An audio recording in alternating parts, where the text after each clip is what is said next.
Hello दोस्तों, क्या हाल है आप लोगों के। तो ये जो कोर्स हम बना रहे हैं वो बना रहे हैं एनुअल रिपोर्ट के एनालिसिस के ऊपर। तो देखो यार, अगर आप कॉमर्स स्टूडेंट हैं पहले से तो आप जानते होंगे कि आप क्या करते हैं, balance sheet, profit and loss, cash flow statement, ये सारी चीजें रीड करते हैं। लेकिन उस चीज को रीड करके ना आपको एक होलिस्टिक आपको अंडरस्टैंडिंग नहीं आती एक बिजनेस में क्या चल रहा है, क्या होने वाला है। ठीक है, वो अंडरस्टैंडिंग आपको लाने के लिए आपको एनुअल रिपोर्ट पढ़नी पड़ेगी। तो भैया एनुअल रिपोर्ट क्या होता है? तो यार एनुअल रिपोर्ट के अंदर भी फाइनेंशियल स्टेटमेंट तो होते ही है। फाइनेंशियल स्टेटमेंट का मतलब balance sheet, profit and loss, cash flow statement, उसके notes to accounts, accounting policy, तो वो सब तो रहता ही है। लेकिन उसके अंदर कुछ अदर चीजें भी रहती है। ठीक है, ये तो हो गई हमारे फाइनेंशियल स्टेटमेंट वाला पार्ट हो गया। ठीक है, फाइनेंशियल रिपोर्टिंग वाला पार्ट हो गया।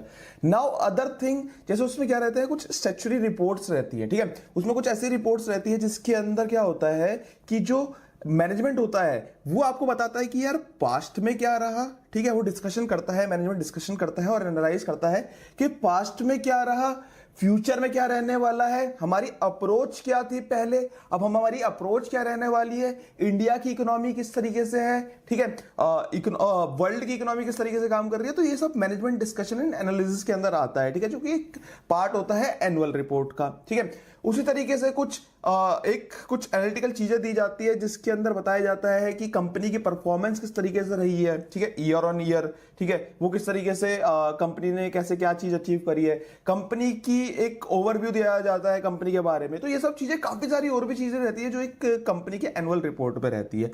तो यानी कि मैं ये कह सकता हूं, एक एनुअल रिपोर्ट एक तरीके से ये मानो रिपोर्ट कार्ड है कंपनी का।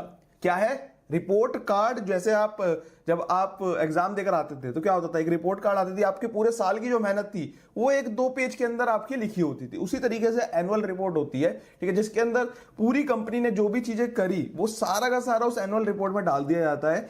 कंपनी का फाइनेंशियल पर्सपेक्टिव हो कि फाइनेंशियल क्या नंबर रहे हैं। ठीक है, वो सब चीजें रहेंगी। कंपनी की परफॉर्मेंस किस तरीके से रही है उसके बारे में डिस्कशन रहेगा। कंपनी एनवायरमेंट को किस तरीके से टैकल कर रही है। ठीक है, अगर कुछ कंपनी एनवायरमेंटल रिसोर्सेज यूज कर रही है तो ऐसे तो नहीं है कि उसका दुरुपयोग कर रही है। ठीक है, कभी कभी हैवी वर्ड निकल जाते हैं। तो इस तरीके से चीजें देखी जाएगी उस रिपोर्ट के अंदर। बाकी एनुअल रिपोर्ट के अंदर जैसे कुछ जो चेयरमैन साहब होते हैं कंपनी के, उनका मैसेज रहता है। ठीक है, उसके बाद जो कंपनी के जो डायरेक्टर्स रहते हैं उनकी रिपोर्ट्स, डायरेक्टर रिपोर्ट भी रहती है उसके अंदर। कंपनी की जो सीएसआर एक्टिविटीज होती है उसके बारे में लिखा होता है। कंपनी किस तरीके से रिस्क मैनेज कर रही है उसके बारे में लिखा होता है। कॉर्पोरेट गवर्नेंस के बारे में लिखा होता है। ठीक है, तो मतलब ये सारी चीजें रहती है उसके अंदर। तो आपसे मैं अगर मोटा मोटा बात करूं तो ये जो एनुअल रिपोर्ट होती है ना, इसको तीन पार्ट में हम डिवाइड कर सकते हैं। एक कंपनी का ओवरव्यू, कॉर्पोरेट का ओवरव्यू, यानी कि उसके अंदर कंपनी के बारे में जो होगी वो बातें होंगी। ठीक है, कंपनी किस तरीके से काम कर रही है वो सब चीजें होगी। उसके बाद आपका आता है स्टैट्यूटरी रिपोर्ट्स, कुछ जो कंपलसरी रिपोर्ट्स होती है वो देना कंपलसरी होता है। तो वो सब आ जाएगा, जैसे हमारा मैनेजमेंट डिस्कशन एंड एनालिटिक्स। ठीक है, उसका डायरेक्टर्स की रिपोर्ट हो गई।